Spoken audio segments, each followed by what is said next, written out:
Hey Joey, so basically I figured I would do a video because it's a little hard to explain my situation.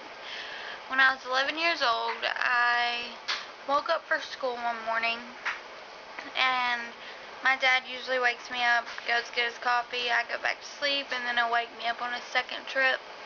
Well, he had something tell him to come back, and I basically was blue, dead, unconscious on the floor for 6 minutes before the EMT and my mother gave me CPR and brought me back.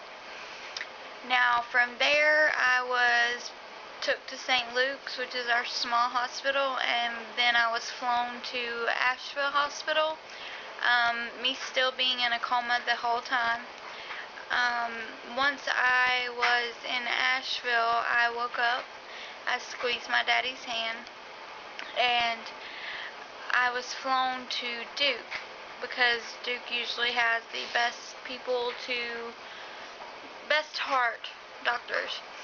So once at Duke, they figured out what exactly had happened to me, and what had happened was I went into cardiac arrest, which means, my heart stopped beating.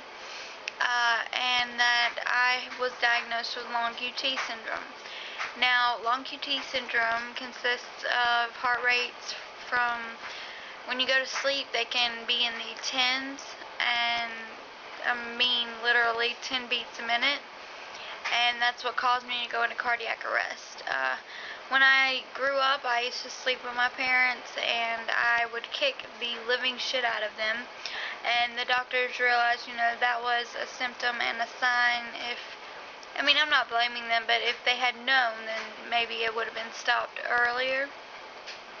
So from Duke, once they figured out what was wrong with me, the long QT, they decided to put a pacemaker and a defibrilator. It's one thing, but it's also both, inside of my chest, which that's where the scar comes from, right there.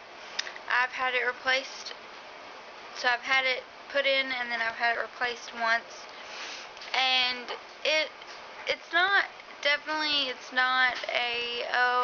just a part of my life, it is a part of my life, but most of my anxiety attacks, most of my worrying comes from it. It was the scariest thing that's ever happened to me, but that's why I believe in God, because I think God knows that I'm a good person and that I'm meant to do something in the world. But it was very, very scary, and I thank everyone that helped me. I was 11 years old when this happened, and so prior to that, I don't really remember much that happened in my life. So I take metoprolol, which is sorry, I look like shit, I'm really sorry. Metoprolol is a blood pressure medicine, and it lowers my blood pressure. So I take it 2 times a day, and that's the only medicines I take for my heart, exactly. But it's not a big deal, but then again, it is a big deal. It was scary as shit, and I don't do things necessarily that I know could cause me to be, hurt, dead, anything like that, because my parents have already went through that once, and I could only imagine the feeling they had. The sun's coming out.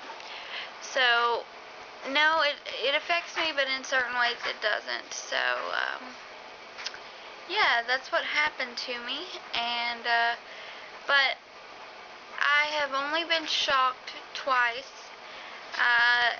Once I had worked at Beachside, the restaurant in front of Lake Lure, and I had worked like a double, and then I woke up and there's smoke outside of my window. Oh, it's from the dryer. Anyways, I woke up and, sorry. I went home and I sat down on a recliner footstep thing, and I stood up real quick and I blacked out and I fell face forward and almost broke my wrist.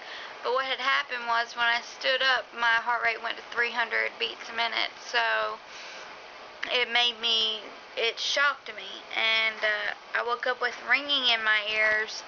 I still didn't go to the hospital. I just thought everything was alright.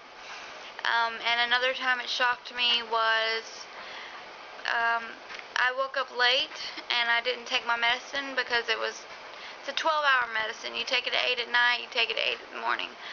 If you sleep a little bit longer, you'll wake up and you'll get shocked. So I woke up and it felt like someone slapped me on the back of my neck horribly. And yeah, I started crying and I got my dad's lap because it was the scariest thing.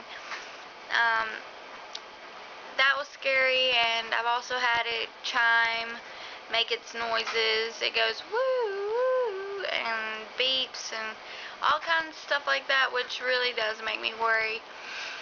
But, my defibrillator will shock me if my heart rate gets to 207 beats a minute. So when I have an anxiety attack, I try my best to calm myself down.